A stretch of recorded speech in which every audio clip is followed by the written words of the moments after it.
안녕하세요. 오늘이 57번째 시간인데요. 국제 공유하천에 대한 내용인데 우리 입장에서는 인진과 북한 간의 협력 관리의 중요성에 대한 내용입니다. 물은 생명이고 국가의 안보이다. 대한민국 국토교통부에서 발표한 지구의 물 보존량과 미래의 물 전망에 대한 내용을 보면은 바다, 즉 염수가 한 98% 정도고 우리가 사용할 수 있는 물은 한 2.5% 정도입니다.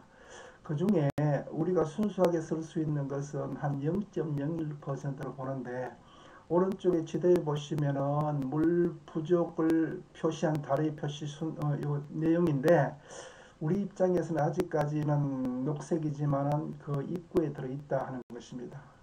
그래서 담수호의 물 합천수는요, 전체 물의 0.01%로서 약 10만 세제곱킬로미터다. 이는 지구 전체를 약 한 23cm를 덮을 수 있는 양에 불과하다. 그래서 따라서 전 세계적으로 심각해지고 있는 물 부족 문제를 이제는 강구하지 말고 우리가 관심을 가져야 할 시기가 왔다 하는 것입니다. 그래서 세 번째 유네스코도요. 물도 기후변화나 환경 문제처럼 세계적인 협력과 과학적인 접근이 필요하다 이렇게 강조했죠.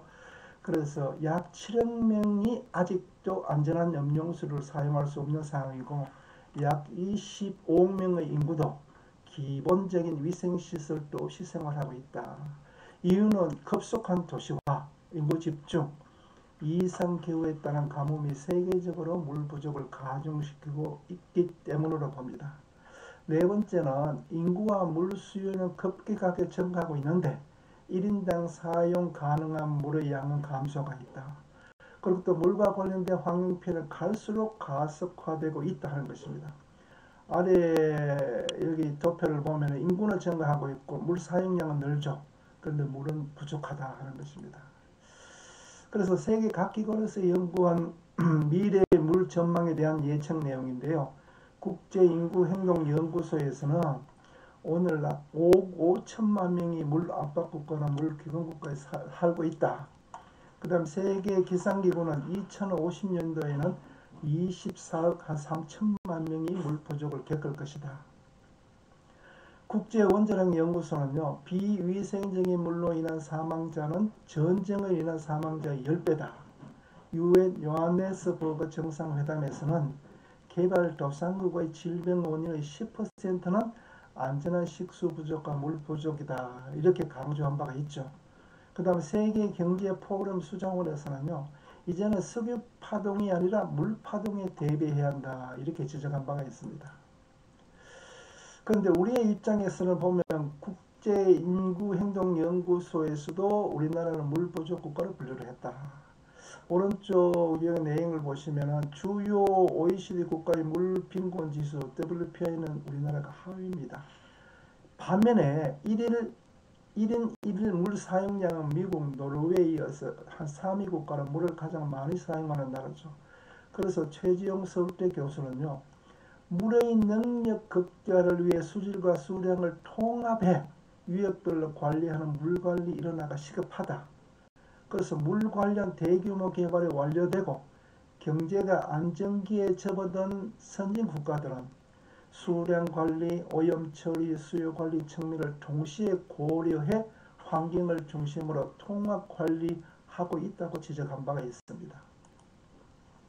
그럼 국제 공유 하천이란 2개국 이상의 국가들 사이에서 국제적 경계를 이루거나 이들 국가 영토를 연속적으로 흐르는 하천을 말하는데 오른쪽에 보시면 첫 번째가 경계를 가로질러서 공유하천이 있는 경우, 두 번째는 경계를 따라서 공유하천이 흐르는 경우, 세 번째는 경계를 반복적으로 연속적으로 흐르는 이런 공유하천을 분류해 볼 수가 있습니다.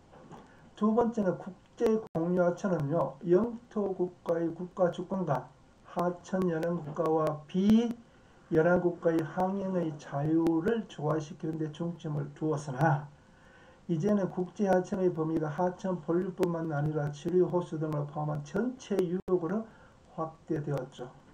그래서 용어도 여기 보시면은 19세기에는 인터내셔널 리버 호그 레이크였는데 지금은 20세기는 하나의 시스템적으로 바뀌었죠. 이것이 비엔나 회의 최종 의정서에서 이런 용어가 등장을 했습니다. 그 뒤에 계속적인 용어 변화가 이렇게 보시면 용어 변화가 이제 발생하고 이루어지고 있는 상태입니다.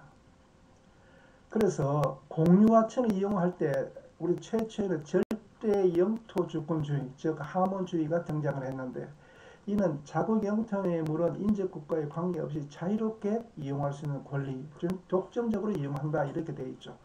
그렇게 하다가 1966년 헬싱키 규칙에서 제한적 영역 주권론이 등장을 했다. 이것은요, 자국의 영역을 통과하는 하천은 자유롭게 이용하나 타국의 영역이나 이익을 침해해서는 안 된다는 이론입니다. 즉 합리적이고 공평한 이용의 권리를 갖자 하는 것이죠. 이렇게 우리가 이제 약속함으로써 갈등이나 조정이나 협력의 여지가 발생하고 있다 하는 것입니다. 그 다음에 국제공유하천의 이용과 쟁점 어떠한 것이 있나. 첫 번째가 물 분쟁과 인구 증가로 인한 담수 자원 부족, 앞에 얘기했죠. 가장 중요한 분쟁의 원인이다. 두 번째는 과거에는 항행의 자유와 하천의 이용 시 다른 나라에 피해를 주지 않아야 한다는 점이 분쟁의 주요 내용이었죠.